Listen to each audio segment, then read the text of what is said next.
मल्ल संहारक ऐश्वर्य प्रदाता शक्तिदाता जेजुरी गणाधीशित आदिरुद्र श्री मातंड भैरवा।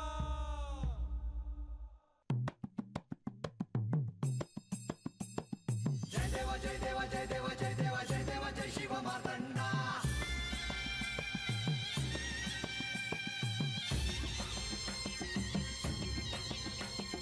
जय देव जय देव जय देव जय देव जय देव जय शिव मातंडा। हरिवर्धन मल्हारी तुझी प्रचंडा। अगडतुम नगारा सोन्याची जेजुरी देव गेले जेजुरा निळा घोडा।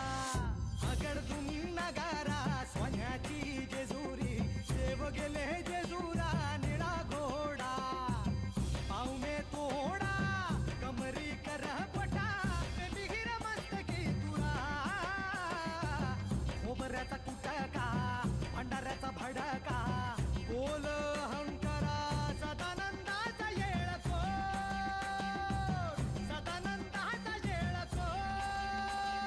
जय देव जय देव जय देव जय देव जय देव जय शिव मातंडा। जय देव जय देव जय देव जय देव जय देव जय शिव मातंडा। हरिवर्धन मल्हारी तुझी प्रचंडा। जय देव जय देव जय देव जय देव जय देव जय शिव मातंडा। हरिवर्धन मल्हारी तुझी प्रचंडा।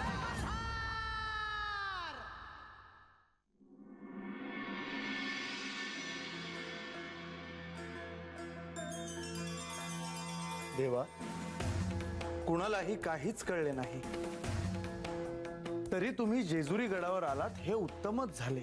प्रधानजी, हा गड सोडून दुसरीकडे राहताना मला अतिशय अवघड जात, पण आता मला परत इथे यायला काही काळच उरला आहे। माझ्यासाठी काय आज्ञा आहे? श्री गणेश, मी इथे नसताना म्हाळसेला सावरण्याचे आपण फार मोठे कार्य पार पाडले।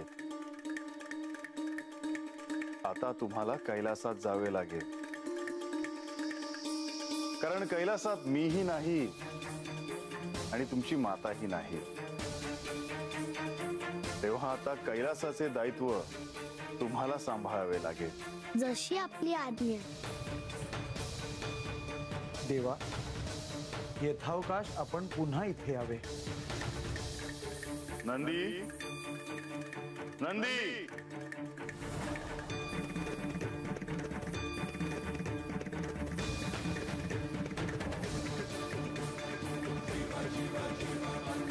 नंदी, तुला चंदनपुरीला बानूकडे जायचे आहे। तिने मला अर्पण केलेला नैवेद्य तुला आणायचा आहे। जशी आज्ञा देवा।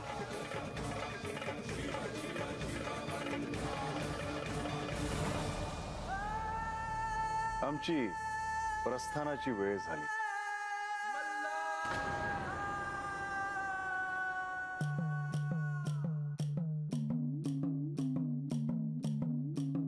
माई, कोण पाहुणं म्हणायचं? मी भिक्षा मागण्यासाठी आलो आहे। होय का?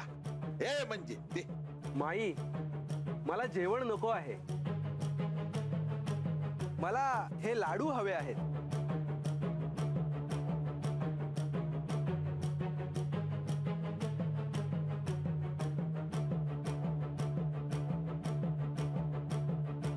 तुम्हासनी मी ओळखलं, तुम्ही माग विहता आला होता ना माझ्याकडं, होय ना? होय माई। देवाला नाहीत? देवांनीच आहे। तुम्ही हे लाडू जर मला दिलेत तर ते श्री खंडेरायांपर्यंत पोचतीलच। तुम्ही निश्चिंत असावं। पर देव का नाही आलं होतं? ते मी सांगू शकत नाही, परंतु त्यांनी जे कार्य करण्यासाठी मला पाठवले आहे ते कार्य करण्यासाठी मी येथे आलो आहे।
आभारी आहे माई. आता हे लाडू श्री खंडेरायांपर्यंत पोचतील. येतो मी.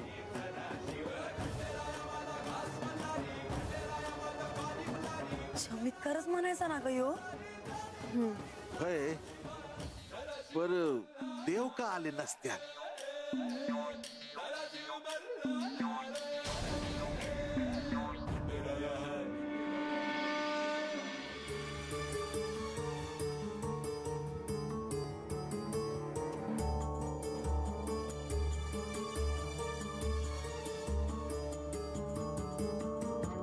माझ्या व्रतामध्ये काय कमतरता राहिली?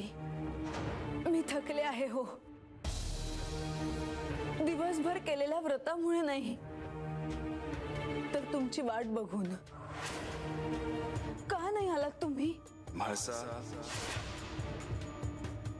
आज माझी आणि तुझी भेट झाली. तुझ्या ध्यानातच आले नाही. मी तुला भेटायलाच जेजुरीत आलो होतो. मी तुला भेटलो, तुझ्या हातचे चविष्ट भोजन केले, तू माझे यथोचित स्वागत केलेस. पण ह्या साऱ्यात मात्र तुम्हाला ओळखू शकली नाहीस म्हाळसा. म्हाळसा, मी आलो होतो तुला भेटायला, तुझ्यासाठी. आपण या गडावर या आधी आला होतात का?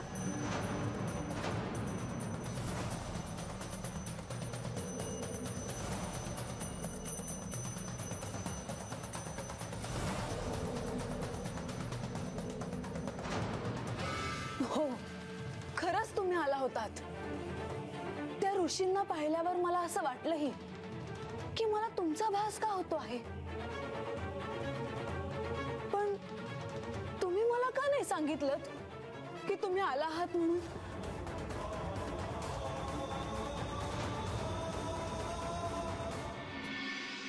केव्हा आज तुमचं दर्शन होईल असं वाटलं होतं, पर तसं झालं नाही. पर ह्या केलेलं वरत पुरं झालं बघा. केव्हा तुमची अशीच कृपा राहू द्या जी.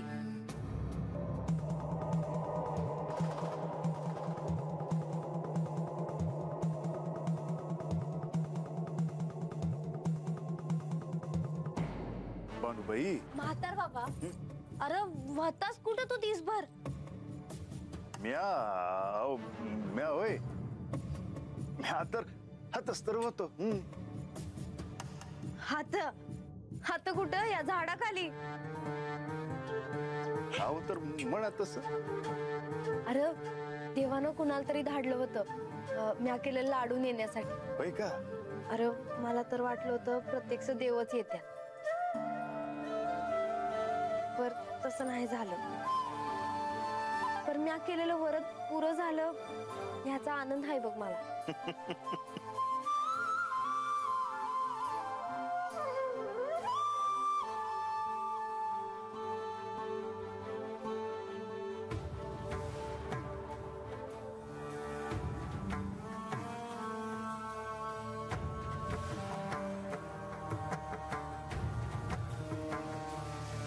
बानू, तुझ्या साऱ्या इच्छा पूर्ण होतील हा माझा आशीर्वाद आहे तुला.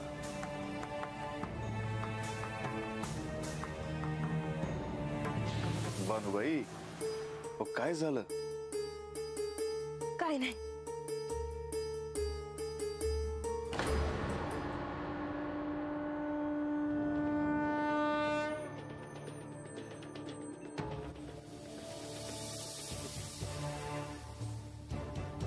बानूवर इंद्रदेवांनी जो अन्याय केला आहे त्याचे त्यांना कडक शासन कसे होईल हे मी पाहिले. पण काहीही करून मी तिला न्याय मिळवून देईल. पण तिने माझ्यासाठी एक करायचं. बानूने 4 पावलं मागे जायचं, म्हणजेच यांच्याशी विवाह करण्याचा विचार सोडून द्यायचा. आत येऊ का जी? या. चंदनपुरीला धाडलेला सेवक गडावर आला आहे. तो कधी बी राजवाड्यात येईल. कुठवर आला आहे तो? गडाच्या पहिल्या दरवाजा पतोर. या तुम्ही.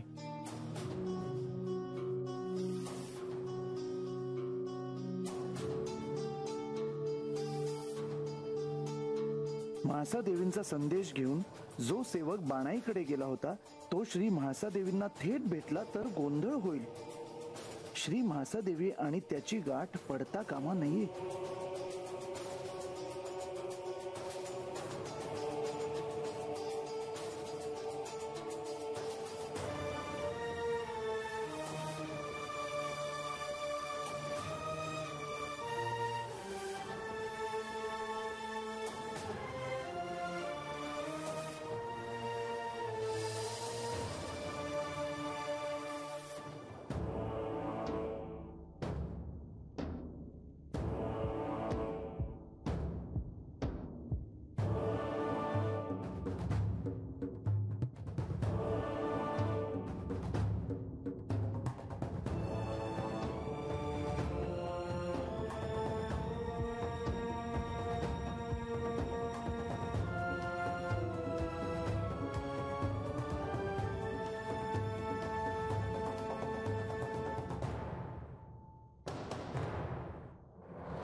बानूचा संदेश आला ना?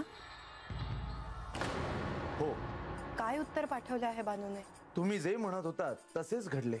याचा अर्थ बानूने प्रस्ताव स्वीकारला नाही. म्हाळसा देवींना ह्याबाबत योग्य वेळी सांगू. बाल गणेशही कैलासात परत जाणार आहेत. म्हाळसा देवींना सगळ्या गोष्टी एकत्र कळायला नकोत. हो.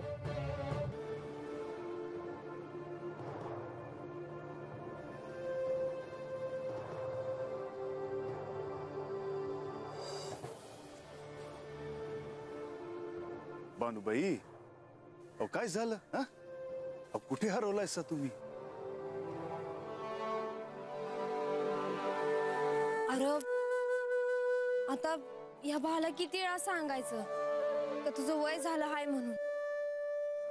उगा बाहेर जाण्यापरीस घरला पडून राहावं तर नाही, त्याचा तर पायच घरला राहीना बघ. बानूबाई, अहो अजाचा जन्म गेला आहे राहना म्हणा. शेरडे मेंढरे मागे फिरण्यात. आता मला काय ते ठाव नाही वय.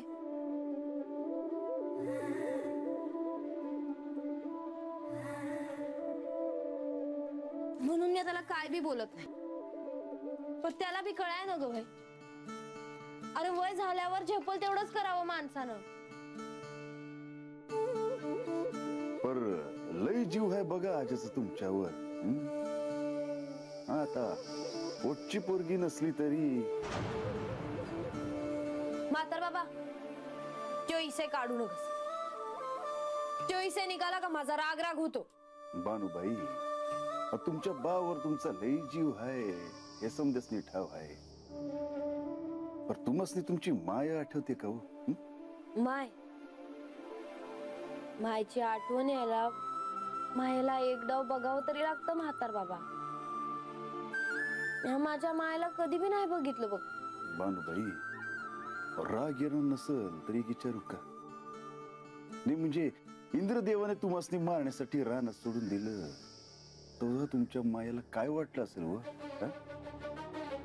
हे समजा थांबवण्यासाठी त्या मायानं काय काहीतरी केलं असेलच. आणि आता तुम्ही जिथे आहे हे त्यासनी ठाव असेल का व? बानूबाई, या वस्तीवर तुमची माय नसली तरी ती माय आहेस की. तिला काय वाटलं असेल, तिच्या मनाचा कोणी विचार केलाय? बानूबाई, मायाचं मन आहे ते, तुम्ही बी तिच्या मनाचा विचार केला का कधी? मी कधीच असा विचार नाही केला बघ. अरे माय माय कशी असते, काय असते हे मला कधीच बघायला मिळालं नाही बघ. मग आता त्या मायला काय वाटतंय मी कसं सांगणार?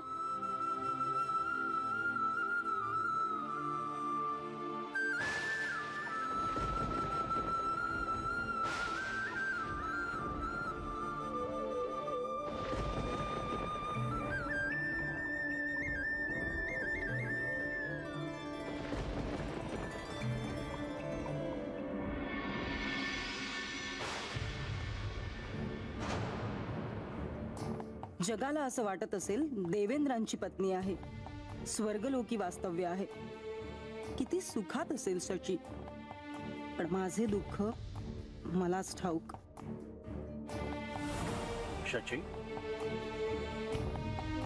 तू इतकी अस्वस्थ काय? कुठे होतात? पृथ्वी तलावर गेलो होतो, आलोच. थांबा. स्वर्गलोकीच्या राजाचं पद भूषविता आणि असत्य बोलता? कशाबद्दल बोलतेस? माझ्या डोळ्यात डोळे घालून सांगा, माझ्या ज्या कन्येचा वध तुम्ही केलात ती जिवंत आहे का नाही? कोणी सांगितलं तुला हे? नारद मुनींनी. तुम्ही माझ्यापासून हे लपवून का ठेवलं? ती जिवंत आहे हे मलाही ठाऊक नव्हतं. पण जेव्हा तुम्हाला कळलं तेव्हा तुम्ही मला सांगितलंच नाही. उलट पुन्हा तिचा वध करण्यासाठी गेलात. कुठल्या अधिकारानं? स्वतःला कोण समजता तुम्ही? शची, पतीशी बोलताना मर्यादा ओलांडू नकोस. मर्यादा तुम्ही ओलांडली आहे. इतकी वर्ष गप्प होतीस, मग आता काय झालं? माझं मातेचं काळीज आहे. तुम्हाला चिंता नसेल, पण मला आहे. मला माझी कन्या परत हवी आहे, कोणत्याही परिस्थितीत. तुला तुझ्या पतीच्या मानापमानाची काहीही पर्वा नाही, पण मी तुला निक्षून सांगतोय, ज्या कन्येने माझ्या अहंकाराला क्षती पोहोचवली आहे तिला मी जिवंत सोडणार नाही.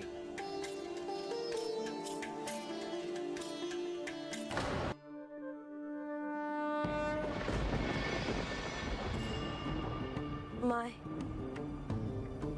पुन्हाच ठाव, तिला हे समजा ठाव आहे का नाही ते.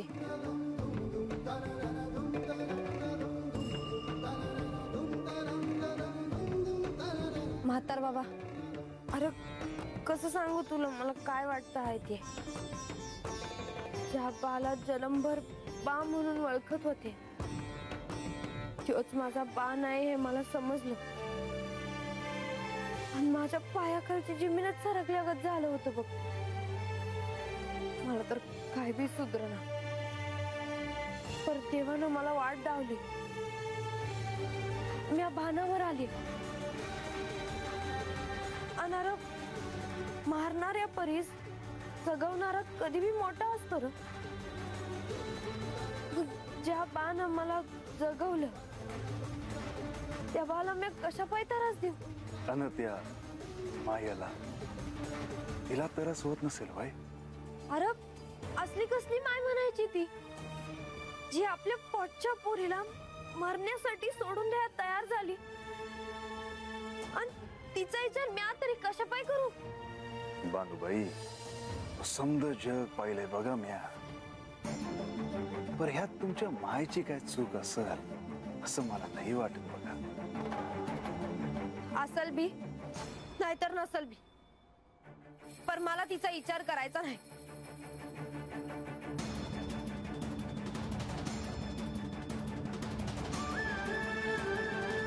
आणि एवढंच होतं ना तर आली असती एखादी आपल्या पोरीला भेटायला.